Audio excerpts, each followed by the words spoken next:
a discussão sobre 2 estados, 1 estado, 5 estados, esbarra num problema. Enquanto existir o regime sionista, não haverá estado nenhum, a não ser o regime sionista. Não haverá nenhuma solução.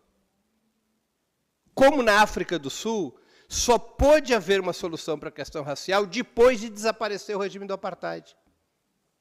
Enquanto existir o regime sionista, não vai haver solução nenhuma. Se nós não aprendemos isso nos últimos 30 anos, nós estamos nos enganando a nós próprios. Este é o tema principal. O regime sionista tem que desaparecer. Eu vou falar com a linguagem mais dura que eu conheço, com muito respeito, porque eu acho o debate muito interessante. O regime sionista tem que ser varrido do mapa. Ele tem que ser jogado no mar. Enquanto isto não acontecer, não há solução sustentável, seja 1, seja 2 estados. Não é da natureza do regime sionista permitir isso. Porque se fosse, por que cargas d'água que os acordos de Oslo não levaram ao surgimento do Estado palestino? O que antes não deu certo que agora passaria a dar certo? O que mudou? É um problema complexo, extremamente complexo. Eu considero que só existe solução estrutural, eu não estou discutindo do ponto de vista ético, eu vou discutir do ponto de vista da viabilidade. Só existe solução estrutural na solução de um Estado. E essa é a solução mais moderada, não a mais radical. Porque a solução de um Estado, a gente tem exemplos, volto a recorrer à África do Sul. Um homem, uma mulher, um voto.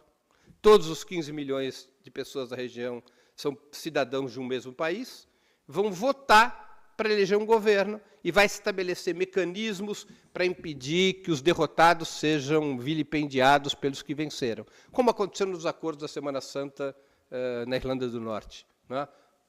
Também houve acordos de contenção para que se superasse aquele confronto que vivia-se na Irlanda do Norte.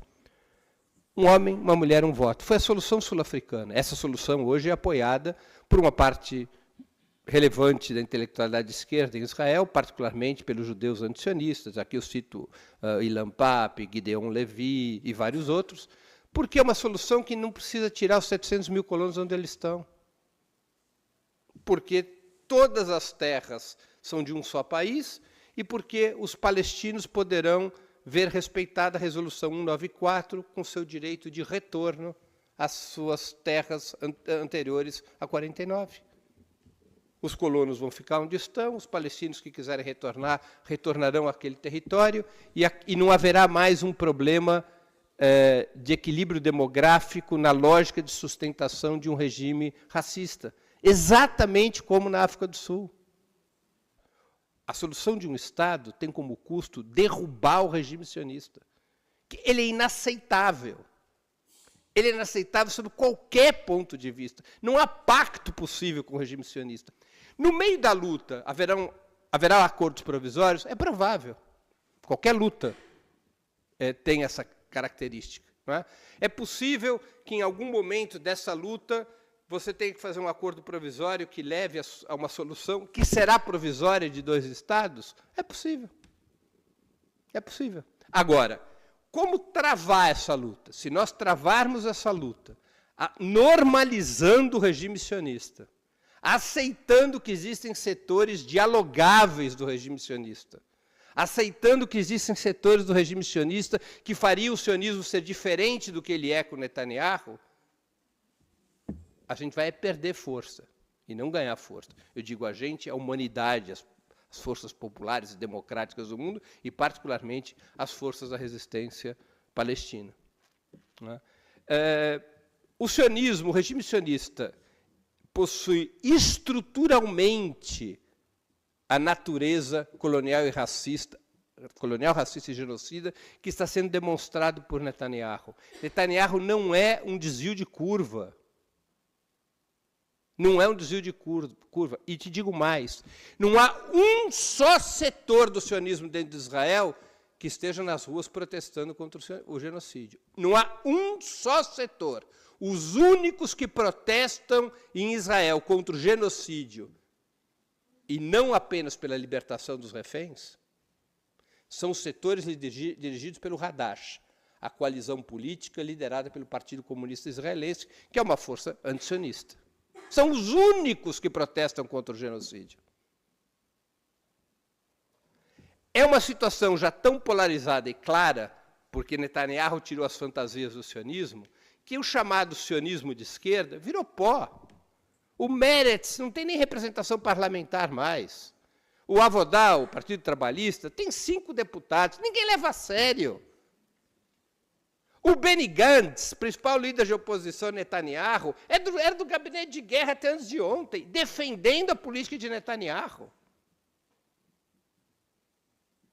Não acredito que a estratégia mais convincente, mais forte, mais importante hoje seja a de buscar aliados entre os sionistas.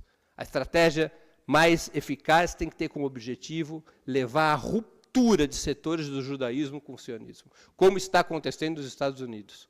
Muitos jovens judeus estão rompendo com o sionismo, e isto vai começar a acontecer dentro de Israel. O regime sionista tem que ser abalado e tem que ser liquidado, ou não haverá qualquer tipo de solução. Qualquer tipo de solução. É necessário aproveitar esse momento histórico em que as entranhas do sionismo estão expostas e enfrentar o regime sionista. Enfrentar cabalmente o regime sionista. Os aliados serão aqueles que abandonarem o regime sionista. Interessam as contradições internas do sionismo? Claro que interessam. Quanto mais fraco tiver o sionismo por suas contradições, melhor. Quanto maior pressão houver do mundo sobre o regime sionista, maiores serão as contradições. Não se liquida um regime como sionista sem sacrifício. Como não se liquidou o nazismo sem sacrifício. Como não se liquidou o fascismo sem sacrifícios. A ideia de que seja possível encontrar uma solução sem sacrifício, ela é imprópria. Não tem qualquer sustentação histórica diante de regimes desse tipo. Como prova o povo palestino.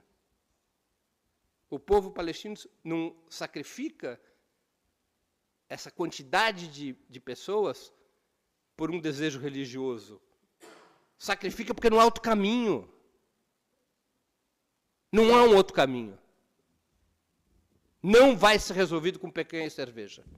Pode ter outros assuntos que resolvem com picanha e cerveja. Esse não vai ser. Não vai ser. E é isso que o povo palestino nos ensina sobre a luta anticolonial, como no passado nos ensinaram outros povos. Não é uma lição nova. Então, este é o problema principal. Eu não sou contra acordos provisórios, soluções provisórias. Elas vão acontecer. É possível que aconteçam. Mas, neste momento, não se deve arrefecer o desmascaramento do regime sionista. E vou te dizer com muita sinceridade, Henrique, porque vivo nesse meio desde que nasci. E vou me apropriar de uma frase do meu pai. Você pega um sionista de esquerda, você espreme, você encontra um sionista. O de esquerda evapora. Não dura 5 minutos. Porque, ao fim e ao cabo, o sionista de esquerda defenderá como a essência da sua identidade o sionismo. E os pilares do sionismo, que é a construção de um Estado de supremacia racial e a colonização da Palestina para constituir esse Estado. Por isso que você não vai ver sionistas de esquerda participando de nenhuma manifestação em solidariedade ao povo palestino. Eles criam suas próprias manifestações de vez em quando, mas eles nunca se juntam às manifestações de solidariedade ao povo palestino. Jamais se juntam. Isso é uma demonstração de que lado está o tal sionismo de esquerda. A esquerda sionista foi a responsável por essa situação colonial.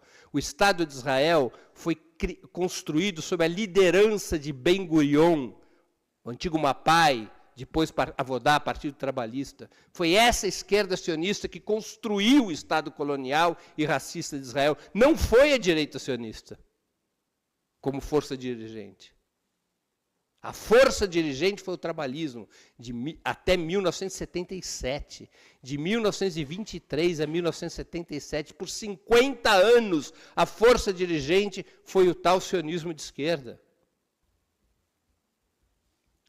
Então, esse é o meu ponto de vista, Henrique. Eu não sou contra acordos táticos, a frentes, a coalizões, Agora, nós temos que ter claro qual é o objetivo estratégico. O objetivo estratégico é destruir o regime sionista. Esse é o objetivo estratégico. Fazê-lo desaparecer. De preferência, levando seus chefes à forca. Se possível, do mesmo jeito que o Tribunal de Nuremberg levou os líderes nazistas à morte. E a gente deve dizer isso abertamente. Porque o ódio contra o sionismo é um motor fundamental da solidariedade à causa palestina. Desculpe a rudeza das minhas palavras.